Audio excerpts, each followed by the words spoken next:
Kadang orang nggak mau sedekah, mohon maaf, nggak mau sedekah itu hitungannya masih matematika itu Pak Haji. Kalau saya sedekah 1 juta, nanti akan kembali kepada saya 1 miliar. Ternyata nggak kembali, kan begitu. Akhirnya nggak mau sedekah lagi. Kan keliru Pak Haji. Boleh jadi dengan Bapak sedekah 1 juta, Bapak yang seharusnya ditabrak oleh tronton pada saat itu, habis 1 miliar, dihindarkan oleh Allah Subhanahu wa Ta'ala saat itu. Kan begitu hitungan Allah, kita tidak tahu Pak Haji. Inna sadaqah la tudfi'u ghadabar rabb wa tadfa'u mitatassu. Sedekah itu dapat memadamkan kemarahan Allah dan juga dapat menghindarkan pelakunya dari kematian yang buruk. Mohon maaf Pak, orang soleh dulu, kalau ada orang yang fundraising, orang yang menggalang dana, itu disambut dengan betul, dihormati betul. Marhaban, kata mereka, biman yahmilu zadana ilal akhirah. Selamat datang wahai orang baik, selamat datang wahai dermawan, yang mau dengan ikhlas, gratis membawakan harta kita untuk kepentingan kehidupan abadi kita di akhirat gitu. Disambut betul.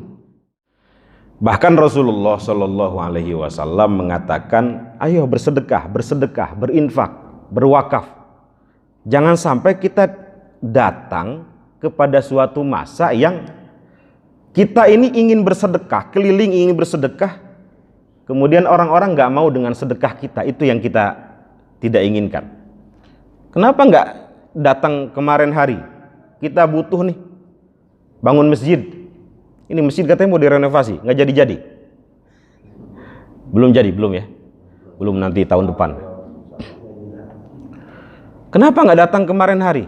Kita butuhnya kemarin. Nah, nanti kata Rasul akan datang suatu masa ketika orang ingin bersedekah, keliling, tapi sedekahnya nggak ada yang mau menerima gitu. Untuk mendeteksi apakah harta kita itu baik atau buruk, halal atau haram, itu outputnya kemana? Kalau outputnya untuk main burung, outputnya untuk mancing, yang gak jelas maksudnya, 80% dipastikan buruk itu hartanya. Atau untuk dangdutan. Tetapi kalau diperuntukkan untuk masjid, untuk menyantuni anak yatim, untuk pesantren, untuk majelis-majelis ilmu, untuk kepentingan umat Rasulullah Shallallahu Alaihi Wasallam, dipastikan itu hartanya baik. Mohon maaf, Allah itu maha baik Pak. Innallaha thayyibun la yaqbalu illa thayyiban. Allah itu zat yang maha baik dan tidak menerima kecuali sesuatu yang baik. Bapak wakaf kepada masjid ini, berarti wakaf untuk Allah kan? Allah itu maha baik, tidak menerima kecuali sesuatu yang baik. Insya Allah itu harta baik tuh. Karena Allah bukan murahan, tidak menerima sesuatu yang buruk. Apa dalam hadis innallaha thayyibun la yaqbalu illa thayyiban. Jadi untuk mendeteksi apakah harta kita ini baik atau buruk, outputnya kemana? Kalau untuk kepentingan agama Allah, kepentingan umat Rasulullah Shallallahu Alaihi Wasallam, insya Allah harta itu baik.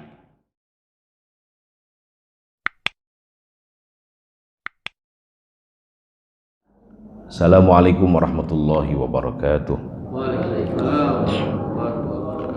Alhamdulillahi wahdah wassalatu wassalamu ala man la nabiyya ba'dah wa ala alihi wa sahbihi wa man walah. Mari sama-sama Allahumma faqihna fid din wa 'allimna at-ta'wil. Allahumma inna nas'aluka ilman nafi'a wa amalan salihan mutaqabbala wa rizqan wasi'an halalan tayyiban mubaraka. Allahumma ij'alna wa auladana wa dhurriyyatina min ahlil ilmi wa ahlil khair wa ahlil Qur'an ولا تجعلنا وإياهم من أهل الجهل والسوء والشر والضير والطغيان برحمتك يا أرحم الراحمين والحمد لله رب العالمين. Amma ba'd. Hadirin jamaah salat subuh Masjid Jami Al-Ikhlas Panorama Serpong yang dimuliakan Allah Subhanahu wa taala. Alhamdulillah, dalam kesempatan yang mulia ini kita kembali dalam kajian rutin kita, kajian Asy-Syama'il Al-Muhammadiyah karya Al-Imam Abu Isa At-Tirmidzi. Mudah-mudahan hadirnya kita di sini dicatat sebagai amal soleh, amal ibadah yang dapat memperberat timbangan kebaikan kita di akhirat. Amal itu ada dua, ada yang sifatnya individu, artinya manfaatnya hanya dirasakan oleh dirinya sendiri. Ada yang sosial, yang manfaatnya tidak hanya dirasakan oleh pribadinya sendiri, tetapi orang lain pun ikut merasakannya. Dalam bahasa fikih disebut dengan al-muta'addiyah, ibadah sosial. Adapun ibadah individual disebut dengan al-qasirah, yang manfaatnya hanya dirasakan oleh pribadinya sendiri. Para ulama hampir sepakat ibadah sosial lebih utama daripada ibadah individual, tetapi yang sifatnya sunnah, sesuatu yang wajib tidak bisa dibandingkan. Sholat wajib dengan zakat wajib nggak bisa dibandingkan. Tetapi kalau infak sunnah, sedekah sunnah misalnya disebut dengan infak, dengan misalnya haji yang kedua kali, itu bisa dibandingkan. Afdal mana, mulia mana, istimewa mana haji yang kedua kali dengan menyantuni anak yatim, itu bisa dibandingkan. Para ulama seluruhnya mengatakan menyantuni anak yatim itu lebih utama daripada haji yang kedua kali. Baik haji yang kedua kali, haji sunnah, itu pahalanya surga. Itu pun kalau mabrur. Dalam hadis al-hajjul mabrur laisa lahu jazaa'un illal jannah. Haji mabrur tidak ada balasannya kecuali surga. Tetapi Rasulullah Shallallahu Alaihi Wasallam tidak menjelaskan surganya di mana, bersama siapa. Adapun menyantuni anak yatim, dengan jelas baginda Nabi besar Muhammad Sallallahu Alaihi Wasallam mengatakan, ana wa kafilul yatim kahataini fil jannah. Ana wa kafilul yatim kahataini fil jannah. Saya beserta penanggung anak yatim akan bersama-sama di surga. Tidak apa-apa, nggak usah digoyang-goyang.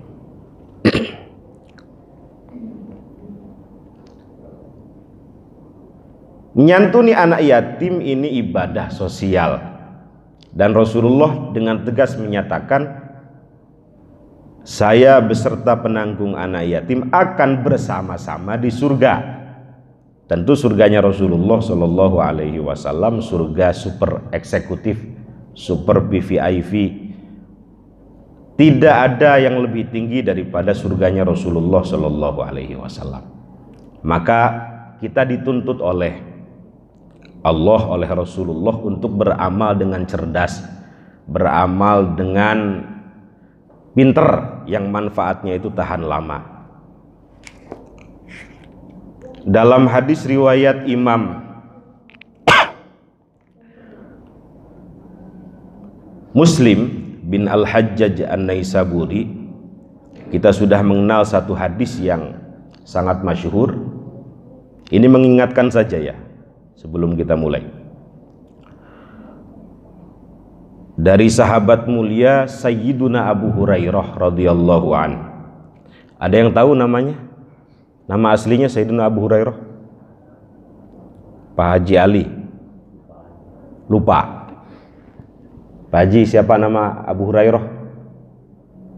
Nggak tahu. Pentingnya ngaji itu memang biar tahu. Pak Haji, nama Sayyiduna Abu Hurairah masih ingat mungkin? Pak Haji Dedi mana Pak Haji Dedi? Masih ingat Pak Haji Dedi? Pohodei. Pak Haji, masih ingat nama Abu Hurairah? Saya ngajar di sini itu sudah dari 2013. Masih lupa sampai sekarang. Lebih dari 8 tahun saya ngajar di sini. 2014 atau 2013 ya? Kalau nggak salah 2014. Semenjak saya masih punya motor Vario itu, sampai punya mobil ngajar di sini. Abu Hurairah lupa.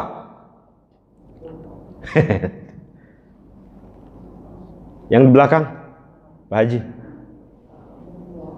Lupa. Poho kabeh ieu mah euy. Abdurrahman siapa? Abdurrahman Wahid. Gus Dur itu mah. Abdurrahman Ibn Auf bukan. Lain lagi, itu sahabat lain. Abdurrahman bin Sakhr ya. Sakhr Ad-Dausi Al-Yamani. Kita harus tahu karena beliau orang yang paling banyak meriwayatkan hadis. Paling banyak. Abdurrahman bin Sakhr Ad-Dausi Al-Yamani, itu nama asli daripada Abu Hurairah, dikenal dengan panggilan Abu Hurairah, bapaknya kucing, karena beliau senang dengan kucing, kemana-mana bawa kucing, sehingga Nabi mengatakan kalau begitu engkau dipanggil dengan Abu Hurairah. Padahal beliau bertemu Nabi itu hanya 3 tahun, tetapi ya namanya ilmu, kita tidak bisa menebak-nebak. Kadang diberikan kepada orang yang mulazamah itu tidak lama dengan guru, diberikan ilmu sebanyak-banyaknya. Kalau tidak ada Abu Hurairah mungkin kita tidak mengenal ilmu, tidak kenal sholat, tidak kenal zakat, tidak kenal ibadah. Oke, ini hadis dari Sayyiduna Abu Hurairah sangat masyhur. Untuk mengingatkan saja, kadang kalau tidak diingatkan kita lupa itu. Ilmu itu kadang kalau tidak diulang-ulang ya lupa. Nah, lupa itu penyakit. Lupa itu penyakit.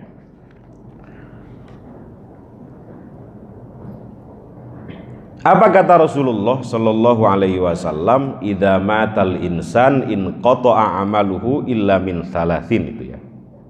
Apabila seorang manusia meninggal dunia, in qata'a amalu, seluruh amalnya terputus. Artinya terputus dengan kematian, dia tidak bisa lagi beramal. Kalau udah mati kan nggak bisa beramal. Kedua, terputus karena seluruh pahalanya sudah tercatat ketika dia hidup. Itu maksudnya in qata'a amalu, dan tidak mengalir ketika dia sudah meninggal dunia. Sudah tercatat, termasuk mungkin Bapak duduk di sini sudah tercatat pahalanya. Malaikat Raqib Atid sudah standby. Tidak apa-apa, itu bagus. Tetapi dalam hadis ini Rasulullah mengajarkan kita agar beramal cerdas, yang jangkauannya itu tahan lama gitu. Illa min salas, kecuali 3 amal yang manfaat dan pahalanya akan terus mengalir walaupun sudah berkalang tanah. Yang pertama, shadaqatin jariyah, yaitu sedekah jariyah. Jariyah itu artinya mengalir. Maksudnya pahala dan manfaatnya tidak pernah terputus walaupun dia sudah meninggal dunia, sudah berkalang tanah. Nah, mohon maaf kalau kita melihat sejarah ya, hampir semua sahabat itu habis hartanya untuk kepentingan agama Allah Subhanahu wa ta'ala. Karena mereka memang berpikirnya itu cerdas, Pak. Jadi umur kita ini pendek-pendek, mabaina sittina ila sab'in, tetapi Rasulullah memberikan kesempatan kepada kita untuk beramal yang pahalanya itu panjang gitu. Sedekah jariyah. Kita lihat misalnya Sayyiduna Utsman Ibnu Affan radhiyallahu an. Ketika Rasulullah Shallallahu Alaihi Wasallam menggalang dana di Madinah, fundraising kalau bahasa sekarang. Jadi Nabi itu fundraising, Pak ya. Jadi kita nggak usah gengsi fundraising untuk kepentingan umat Rasulullah Shallallahu Alaihi Wasallam. Nabi itu fundraising. Siapa yang bisa atau yang mau membebaskan bi'ru raumah, sumur raumah, aku jamin dengan surga. Siapa? Ditunjuk. Kemudian ngacung Sayyiduna Utsman ibnu Affan. Saya wahai Rasulullah Shallallahu Alaihi Wasallam yang akan membeli sumur raumah itu. Kemudian beliau beli awalnya setengah, kemudian dibeli semuanya. Istri beliau siapa? Yang pertama Sayyidatuna Khadijah Al-Kubra, orang paling kaya di Makkah, sepertiga tanah Makkah milik beliau. Tetapi ketika mau meninggal habis semuanya untuk kepentingan agama Allah Subhanahu wa taala. Maka wajar Rasulullah cinta betul dengan Sayyidah Khadijah karena pengorbanannya luar biasa.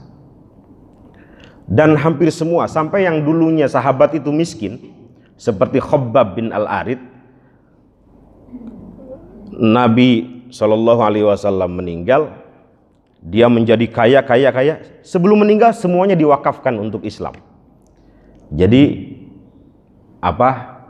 betul-betul mengakar dakwah Rasulullah Shallallahu Alaihi Wasallam itu kepada para sahabat. Nah, kita pengen belajar ini. Mohon maaf Pak, sedekah jariah itu termasuk ibadah sosial atau ibadah individual? Sosial yang manfaatnya tidak hanya dirasakan oleh pribadinya sendiri, tetapi orang lain pun ikut merasakannya. Setiap pagi ada dua malaikat yang berdoa, Allahumma a'ti munfiqan khalafan wa a'ti mumsikan talafan, itu ya. Ya Allah, berilah ganti bagi hambamu yang mau bersedekah, berinfak, dan hancurkan hambamu yang kikir. Jadi doa malaikat ini agak radikal ini. Di pagi hari Fatihah pagi itu. Ya Allah, ganti harta orang yang mau berinfak, berderma, kemudian hancurkan orang yang pelit hartanya, orang yang kikir. Tapi ini doa malaikat ya. Dulu ada Kiai Ali Mustafa Yakub itu kalau lagi bikin pondok Darussunnah, saya ini lagi bikin pondok, bukan milik saya, milik umat, semuanya wakaf ya. Beliau fundraising di Masjid Atin, milik siapa itu? Istrinya Pak Harto ya, Ibu Tin. Saya ini lagi bikin pondok, lagi mengkader orang yang nanti juga manfaatnya untuk kalian juga.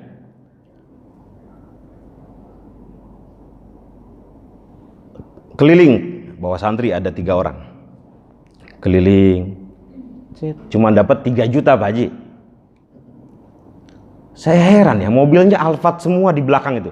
Alphard, BMW, Land Cruiser itu. Saya doakan hancur semua, bangkrut semua kata beliau.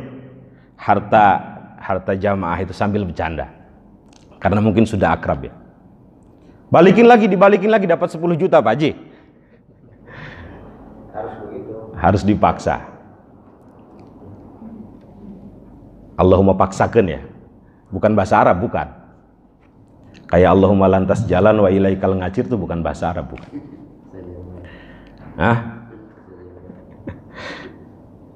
Sepertinya Kiai Ali Mustafa Yakub itu meniru doa malaikat yang tiap pagi mendoakan itu. Allahumma a'ti mumsikan munfiqan khalafan wa'ti mumsikan talafan.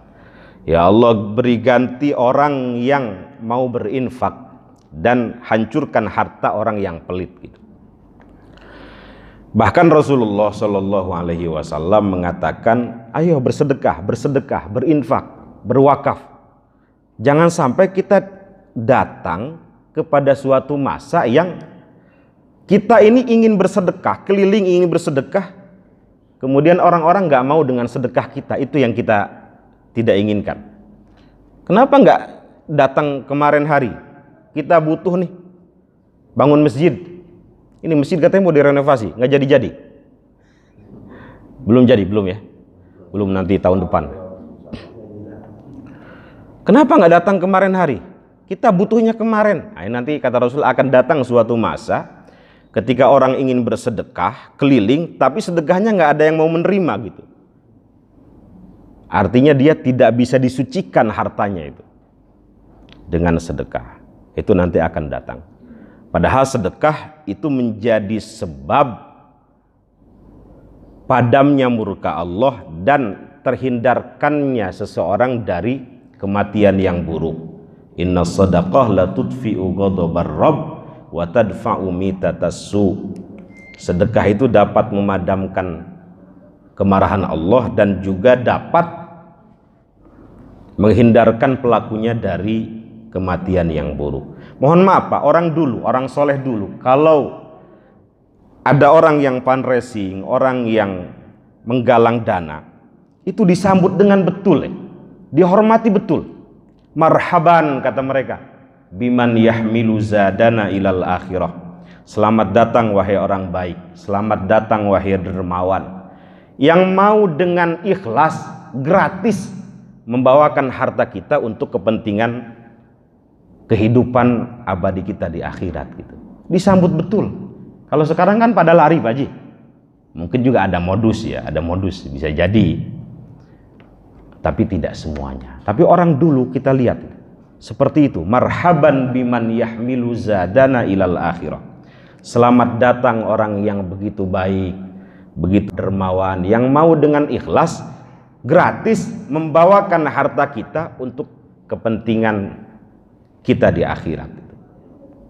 Nabiullah Ibrahim alaihi salatu wassalam, Abul Anbiya Khalilur Rahman, di antara sebab diangkat derajat beliau itu adalah mau bersedekah Pak.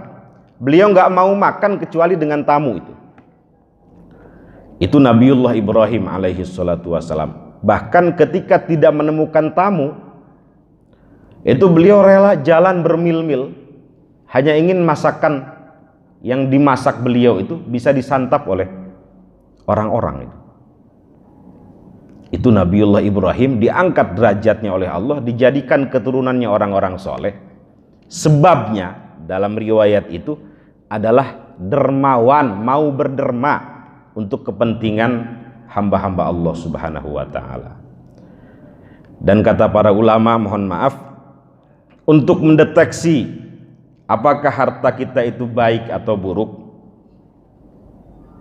halal atau haram, itu outputnya kemana? Kalau outputnya untuk main burung, outputnya untuk mancing, yang gak jelas maksudnya, 80% dipastikan buruk itu hartanya. Atau untuk dangdutan. Tetapi kalau diperuntukkan untuk masjid, untuk menyantuni anak yatim, untuk pesantren, untuk majelis-majelis ilmu, untuk kepentingan umat Rasulullah Shallallahu Alaihi Wasallam, dipastikan itu hartanya baik. Mohon maaf, Allah itu maha baik Pak. Innallaha tayyibun la yaqbalu illa tayyiban. Allah itu zat yang maha baik dan tidak menerima kecuali sesuatu yang baik. Bapak wakaf kepada masjid ini, berarti wakaf untuk Allah kan? Allah itu maha baik, tidak menerima kecuali sesuatu yang baik. Insya Allah itu harta baik tuh. Karena Allah bukan murahan, tidak menerima sesuatu yang buruk. Apa dalam hadis innallaha thayyibun la yaqbalu illa thayyiban. Jadi untuk mendeteksi apakah harta kita ini baik atau buruk, outputnya kemana? Kalau untuk kepentingan agama Allah, kepentingan umat Rasulullah Shallallahu Alaihi Wasallam, insya Allah harta itu baik. Jadi ini Rasulullah ngajarin kita untuk beramal dengan cerdas. Ustadz, saya ya boleh dibilang kesulitan untuk berderma ini. Apa yang harus saya lakukan? Minimal menunjukkan atau mendoakan, paling minimal mendoakan. Ini yang pertama. Yang kedua, amalan cerdas yang diajarkan oleh Rasulullah Shallallahu Alaihi Wasallam adalah au ilmin yuntafa'u bihi, ilmu yang dimanfaatkan. Mohon maaf, dengan ilmu orang menjadi faham ibadah, dengan ilmu orang menjadi khusyuk ibadah, dengan ilmu orang menjadi selamat dalam perjalanannya, dengan ilmu orang bisa memakmurkan masjid ini. Ada yang nanya kemarin, afdal mana, wakaf ke pesantren dengan wakaf ke masjid? Saya bilang wakaf ke pesantren. Kenapa? Karena untuk memakmurkan masjid ini butuh orang-orang yang faham ilmunya, dan itu ngajinya di pesantren, Pak Haji. Kalau ada yang nanya afdal mana, wakaf ke pesantren dengan wakaf ke masjid, saya bilang afdal wakaf ke pesantren, karena di pesantren mengkader ahli-ahli ilmu yang kemudian untuk memakmurkan masjid, dan masjid butuh orang-orang yang berilmu. Kalau nggak ada orang ilmu nggak bisa makmur masjid ini, ruhnya nggak ada. Bagaimana cara sholat, bagaimana cara tumakninah, bagaimana cara ruku, itu kan butuh orang-orang yang faham ilmunya. Oleh karena itu Rasulullah Shallallahu Alaihi Wasallam diutus sebagai muallim, dalam hadis itu. Innallaha lam yab'atsani mualliman wala muta'annitan walakin ba'atsani mualliman muyassiran.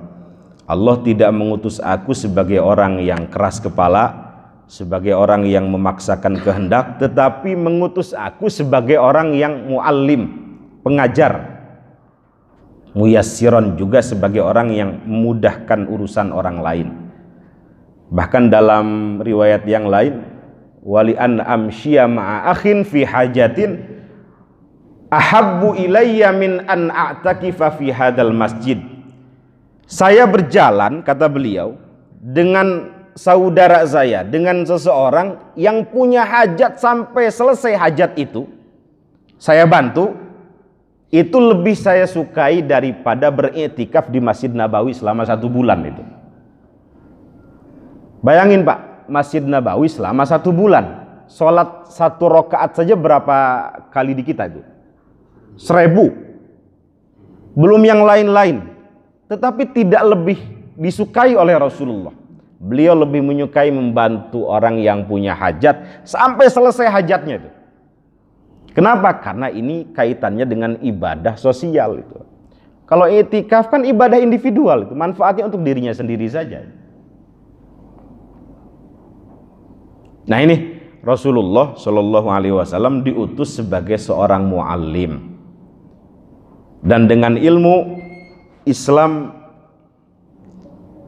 diangkat derajatnya oleh Allah Subhanahu wa taala. Umat Rasulullah diangkat derajatnya oleh Allah Subhanahu wa taala. Mohon maaf, saking mulianya orang yang memiliki ilmu, menyampaikan ilmu, itu didoakan oleh Allah langsung dan seluruh makhluk di alam semesta ini. Itu keistimewaan orang yang menyampaikan ilmu itu. Misalnya Ustadz Teddy, ibadahnya nggak begitu banyak, ya sholat sunat sekedarnya aja 2 rakaat, sholat tahajud kelewat terus misalnya, witir nggak pernah misalnya, tetapi istiqomah ngajar itu sudah lebih dari cukup Pak, bahkan berlimpah-limpah itu. Kenapa? Karena seluruh makhluk mendoakan itu. Apa dalam hadis, innallaha wa malaikatahu wa ahlas samawati wal ardin hatta namlah fi juhriha, itu la yusalluna ala muallimin nas al khair, itu ya. Sesungguhnya Allah, para malaikat, seluruh makhluk yang ada di langit dan bumi ini, sampai semut yang ada di lorong-lorongnya, itu la yusallun, terus menerus, fi'il mudhari yufidul istimrar, terus menerus mendoakan orang yang mengajar kebaikan. Makanya hati-hati dengan muallim yang istiqomah itu. Jangan sampai menyakiti dia, karena darahnya beracun itu Pak. Darahnya bisa kualat, bisa mati dalam mitatan jahiliyah. Kita menyakiti ulama yang seperti itu bisa mati dalam keadaan mitatan jahiliyah yang istiqomah ya. Bukan istri 3 dikontrakin rumah, bukan.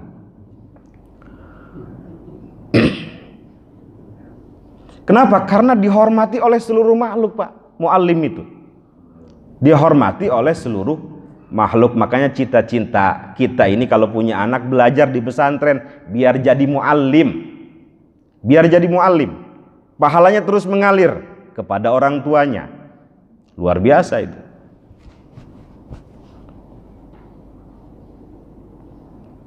Terakhir dalam hadis itu awwaladin sholihin yad'ulah, seorang anak yang soleh yang selalu dan terus menerus mendoakan kedua orang tuanya. Insya Allah di sini anak-anaknya soleh dan solehah semua. Setiap orang mendampakkan putra putrinya soleh, solihah. Bahkan para nabi sekalipun khawatir tidak memiliki anak yang soleh. Kita lihat misalnya Nabiullah Ibrahim alaihi salatu wassalam sampai menangis, tidak berhenti berdoa, hanya ingin memiliki keturunan yang soleh. Istrinya kan didiagnosa sulit memiliki anak itu, Pak, Siti Sarah. Tetapi beliau tidak berhenti berdoa. Direkam doanya dalam Quran, Rabbi habli minas sholihin itu ya. Ya Allah, anugerahkan kepadaku keturunan dari kalangan orang-orang soleh. Dikasih hadiah saat itu Sayyidah Hajar.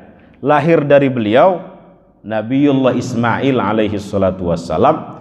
14 tahun kemudian lahir Nabiullah Ishak alaihi salatu wassalam. Dikabulkan. Ini mukjizat doa ini. Jadi tidak ada yang tidak mungkin bagi Allah. Mungkin secara kedokteran medis tidak bisa punya anak, tetapi bagi Allah tidak ada yang tidak mungkin, kun fayakun. Lahir Nabiullah Ismail, lahir Nabiullah Ishak, dan bahkan keturunannya banyak yang menjadi orang-orang soleh, yang meneruskan agama ini, yang melanjutkan estafet keulamaan, kerasulan, semuanya keturunan daripada Nabiullah Ibrahim alaihi salatu wassalam. Kebanyakan dari keturunan beliau. Nabiullah Zakaria, mohon maaf, itu pun didiagnosa istrinya akhir, tadi ayatnya saya baca, akhiron fahabli min ladunka waliya. Beliau sampai nangis khawatir nggak punya keturunan yang bisa meneruskan estafet kenabiannya, keulamaannya, sampai beliau tirakat puasa gitu ya. Ya Allah, anugerahkan kepada kami, dalam doanya itu, milladunka dzurriyyatan thayyibah, itu innaka sami'ud du'a.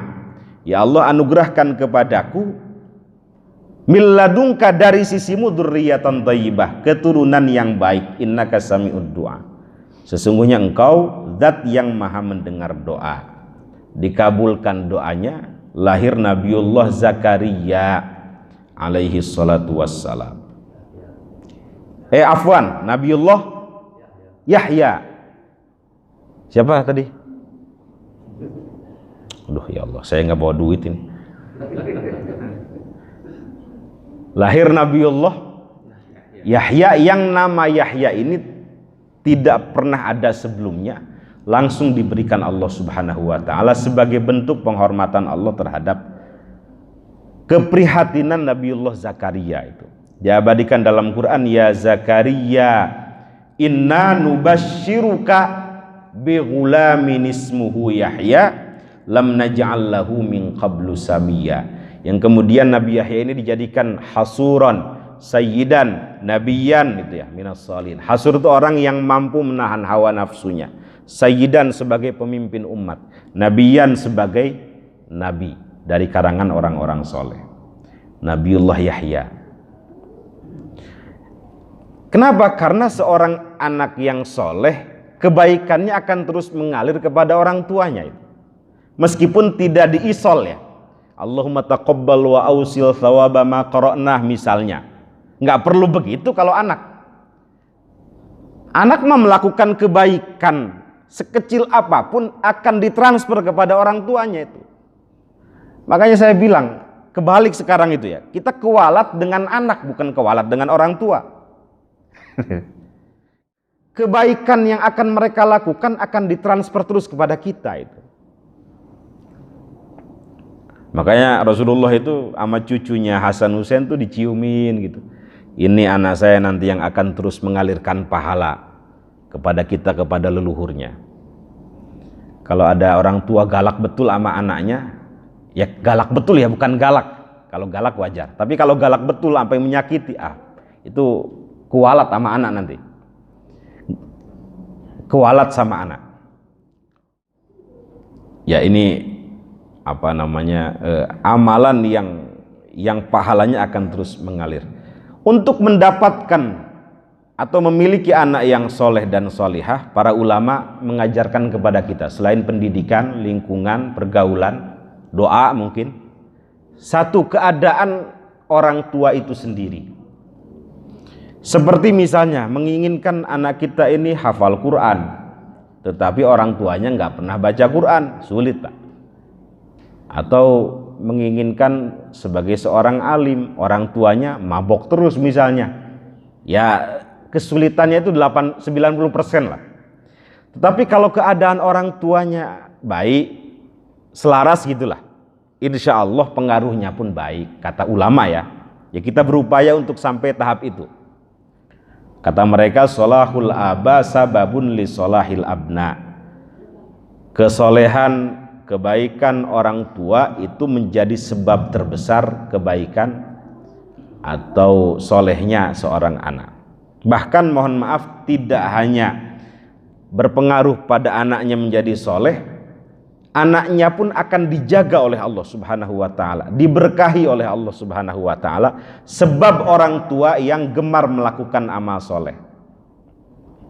Dalam surat Al-Kahf diisyaratkan, wa ammal jidaru fakana li ghulamaini yatimaini fil madinati wa kana tahtahu kanzul lahuma wa kana abuhuma sholihah, itu ya. Jadi ketika Nabiullah Khidir datang ke satu kota, di situ ada bangunan anak yatim yang mau roboh, ditegakkan oleh beliau. Kenapa ditegakkan?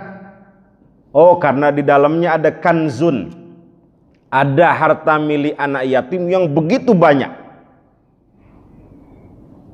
Kata sebagian ulama tafsir, bukan harta betulan tetapi ilmullah, ilmunya Allah, dijaga melalui Nabiullah Khidir. Terusan ayatnya, wa kana abuhuma sholihah, karena dulu buyutnya gemar melakukan amal soleh. Jadi bapak duduk di sini, insya Allah itu investasi untuk anak keturunan bapak. Sekecil apapun amal soleh menjadi sebab dijaganya anak-anak kita, menjadi sebab diberkahinya anak-anak kita. Makanya ulama zaman dulu kalau beramal, mohon maaf, tidak untuk dirinya sendiri Pak Haji, diniatkan untuk anaknya. Ada seorang ulama kibarut tabi'in namanya siapa? Al-Imam Sa'id Ibnul Musayyab. Itu kalau habis sholat tak manggil anaknya, ya ibni ta'al, ya ibni ta'al, sini sini sini, la azidanna fi salati min ajlik rajaan an uhfadha fik, gitu. Wahai anakku tercinta, aku ini memperbanyak sholat sunnah, memperbanyak qiyamul lail, memperbanyak sedekah, memperbanyak baca Quran, memperbanyak menghadiri majelis-majelis ilmu, tidak lain dan tidak bukan min ajlik, untukmu, karenamu, rajaan an uhfadha fik, aku berharap dengan aku banyak beramal ini Allah menjagamu, Allah memberikan keberkahannya untukmu. Jadi begitu ulama zaman dulu itu beramal diniatin untuk anaknya Pak Haji. Mudah-mudahan soleh semua Pak Haji ya. Kadang orang gak mau sedekah, mohon maaf, gak mau sedekah itu hitungannya masih matematika itu Pak Haji. Kalau saya sedekah 1 juta, nanti akan kembali kepada saya 1 miliar, ternyata gak kembali. Kan begitu, akhirnya gak mau sedekah lagi. Kan keliru Pak Haji. Boleh jadi dengan bapak sedekah 1 juta, Bapak yang seharusnya ditabrak oleh tronton pada saat itu, habis 1 miliar, dihindarkan oleh Allah Subhanahu wa Ta'ala saat itu. Kan begitu hitungan Allah, kita tidak tahu, Pak Haji. Bapak wakaf 10 juta saat itu, yang seharusnya sakit misalnya kena corona, habis 20 miliar, nggak jadi Pak Haji gara-gara wakaf 10 juta itu. Kan kita nggak tahu hitung-hitungannya Allah Subhanahu wa Ta'ala. Maka jangan hitung-hitungan ibadah dengan Allah itu. Ya, kita perlu mengkritik juga faham sedekah yang seperti itu tuh. Sedekah 10.000 kembali kepada kita berapa? Kalau yakin oke lah. Tetapi kadang orang nggak mau sedekah lagi karena fahamnya seperti itu. Padahal boleh jadi dialihkan kepada yang lebih maslahat untuk kita gitu. Seperti ada cerita seorang yang punya penyakit kanker. Tiba-tiba dia mencari seorang asisten rumah tangga, kebetulan dari Indonesia. Ini asli ceritanya. Datang ke Arab, ke Mekah. Tetapi ada sesuatu yang aneh nih asisten rumah tangganya ini. Setiap berapa jam masuk ke kamar mandi itu, dan lama di kamar mandi. Terus dilihatin seminggu 2 minggu, dipanggil, kenapa kok sering ke kamar mandi? Mohon maaf ibu, saya ini sebenarnya baru 2 minggu melahirkan, tapi karena butuh biaya untuk anak, suami nggak ada, saya terpaksa menjadi asisten rumah tangga. Sampai nangis tuh majikannya. Ya Allah, kenapa saya lama di kamar mandi? Saya harus mengeluarkan ASI karena kalau lama terpendam itu akan menjadi penyakit dan sakit, makanya saya keluarkan. Sampai nangis itu. Kalau begitu tolong panggil asisten saya itu, tolong belikan tiket untuk ibu ini, harus pulang sekarang juga karena dia masih punya bayi, dan ini hadiah dari saya untuk kamu kontrak selama 2 tahun di sini. Jadi selama 2 tahun langsung diberikan saat itu. Ya udah, pulang. Padahal si ibu ini punya penyakit kanker kalau salah, kanker darah. Yang kalau didiagnosa tidak lama lagi hidupnya. Udah selesai pulang, gak mikir apa-apa udah habis miliaran. Kemudian besoknya check up ke dokter, dilihat di rongsen, dokter aneh Pak Haji. Itu penyakit kok hilang begitu saja. Ini yang cerita Habib dari Solo itu, dan asli ceritanya. Dilihat di rongsen, ini ibu makan apa ya? Melakukan apa? Enggak, saya enggak melakukan apa-apa kata ibu. Cuma kemarin memang saya sedekah untuk untuk asisten rumah tangga saya. Saya kasihan betul sama dia, punya anak saya suruh pulang. Oh itu mungkin. Makanya betul Pak ya, inna sodaqoh tadfaul bala, itu betul. Sedekah itu dapat mencegah daripada bala, penyakit. Itu seperti itu.